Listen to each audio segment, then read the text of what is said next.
Hello, welcome back to Art with Alison. Now I've had some requests asking for me to show how I mix paints. So I wanted to mix up some of this Eraldo Warm Red, which to me looks like an orange, deep orange. So I've got these measuring squeeze bottles. So I know from before you don't want to put too much paint in or too much Floetrol all at once, because it can be harder to mix up.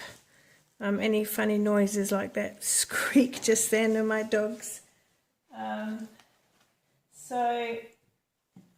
make sure I get the right one. This is the Floetrol. So I'm just going to start off with a bit of Floetrol down the bottom. So I'm just going to put it down to the 2 fluid ounces. I haven't got that much Floetrol left actually. Okay, so, and now I'll do this because I want it 1 to 1.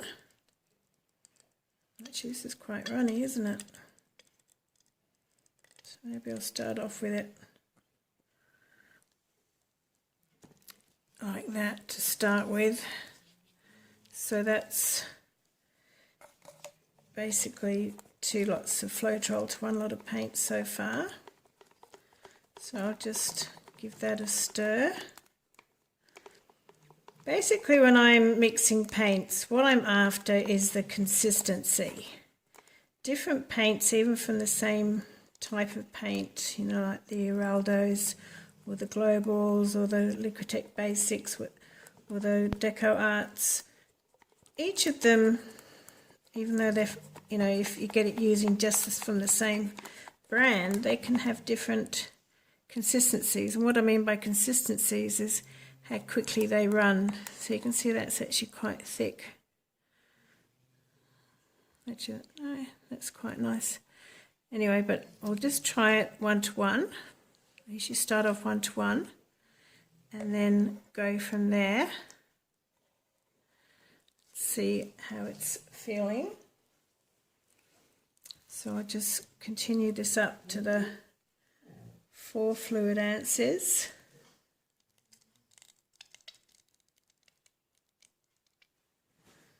There we are. Give that a stir. Now, the Eraldo isn't as thick as, say, the tube paints like Windsor and Newton, which are very thick, and with those really you only need to use like 1 part paint to 5 to 8 or more parts Floetrol, I found. In Australia, Floetrol is about the same price as paint, so in that regard it doesn't really save any money, but you still want to get it to the right consistency. Alright, so that's quite thick. Now I find that the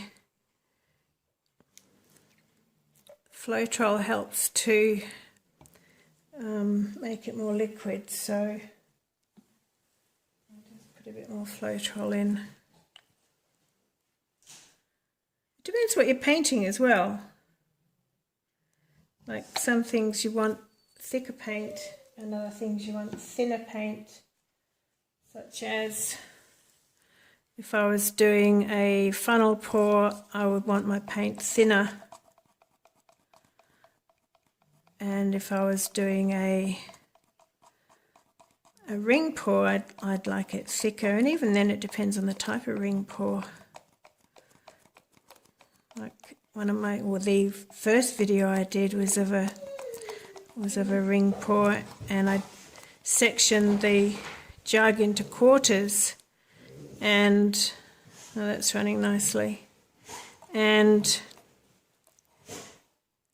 for that I used quite thick paint because I wanted the paint to basically stay in separate colours as much as possible. Whereas the runnier you have your paint, the more likely it's going to mix, you know, one colour with the next colour. So that's something to consider too. Alright, now I'm all covered in orange. Oh,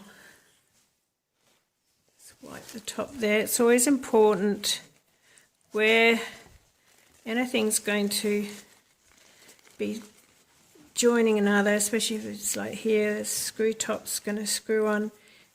If that's got all paint in it, then when the paint dries or cures, if you've got the lid on all that time, it'll end up being quite stuck and hard to undo. So just try and get as much as you can.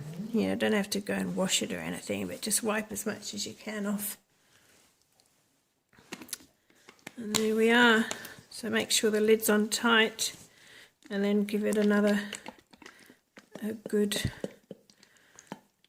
mush up. As you can see down the bottom there that it's still a bit white. That's why I like to start with the Floetrol rather than the paint, because yeah, I think it's, if you have a big thick part of paint down the bottom, I think it's worse than if it's just a little bit of Floetrol. Mainly because the paint is usually thicker than the Floetrol, so you don't want it stuck to the bottom. Alright, so that's that one. Now, it's also a good idea to leave that to stand for a little while, preferably to the next day. But then again, I do know from cooking classes that if you, just take the lid off, if you let, if you let your container drop from a bit of a height, this is a bit wobbly I think because there's still paint up the sides here. If you let your paint drop from a height, it brings the air bubbles to the top and then they pop. So if you're in a hurry, that's a really good way to get rid of your air bubbles. You can see it more clearly when it's in a little container than in these pouring jugs. But I'm loving these. They're so much easier to use, especially for doing flower dips, that sort of painting, because you can actually make your paint go where you want it to a lot more easily. So here I've got some Sonjas Pearl White, which is basically like a metallic white, and this is quite thick. So yeah, I was tossing up whether to put it in the jar, but in the squeezy bottle, but I want to do a dip, a reverse dip in a minute, and I want to have this in my flour. Just not that much left in it. Preferably should, I always say do Floetrol first, and look what I'm doing. Oh well, started now.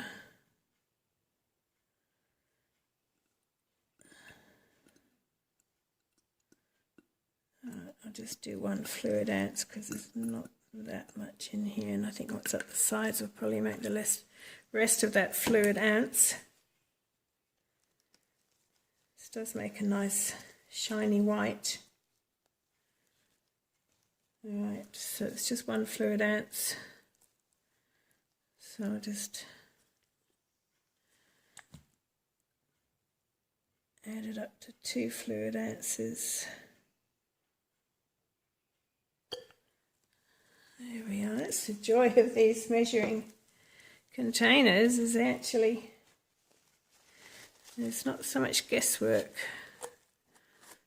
I'm not one for weighing and that sort of thing. I personally don't have the patience, so I usually do it just by eye, but it's obviously going to be a lot more accurate having the actual lines on the containers telling me what's what. So yeah, just giving this a good shake. It will incorporate a lot of air bubbles, but that's just the way it is. I should be more organised and have done this yesterday. Alright, I think that's fairly well mixed. Let's have a look and see what it looks like.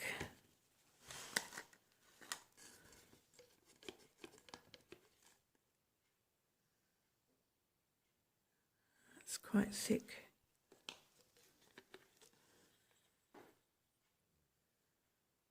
Yeah, that's still too thick, so I'll just add some more Floetrol. I know a lot of people add water, but I've heard that water and Floetrol actually don't mix well, that there's a natural chemical reaction where they separate, and well, I guess maybe that helps some people create cells. Unless you're going to add it just before you're doing the paint and it's hard now, I can't really see because of the paint all up the sides. Back to guessing. If you're going to use your paint immediately straight away, then fair enough, but while it's going to be sitting in these containers for a while, I don't want to add water. And I find, yeah, I get great lacing and plenty of cells without adding water or silicone. I actually quite like not using the silicone. I think the silicone is great for flip cups, and I'll certainly use some silicone again when I get back to doing those. But for things like the flower dips and the ring pours, and yeah, the open cups and the funnel pours, I haven't used silicone in any of those, and I've got some beautiful cells. All right, let's double check that again. Oops.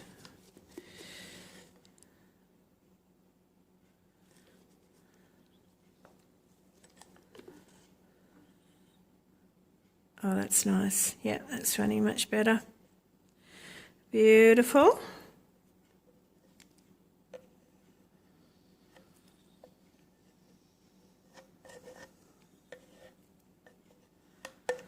Get that all in there.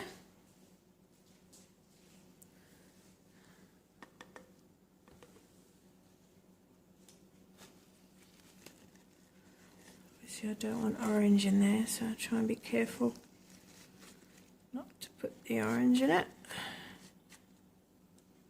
She says, leaving a bit of orange in it. I think it came off my glove, I don't know. Now, often it's a good idea actually to take the lid off when you're screwing things on, because otherwise, oops. I was going to say otherwise it can cause a tension in there, but yeah, it certainly blew out the tension at the top, didn't it? All right.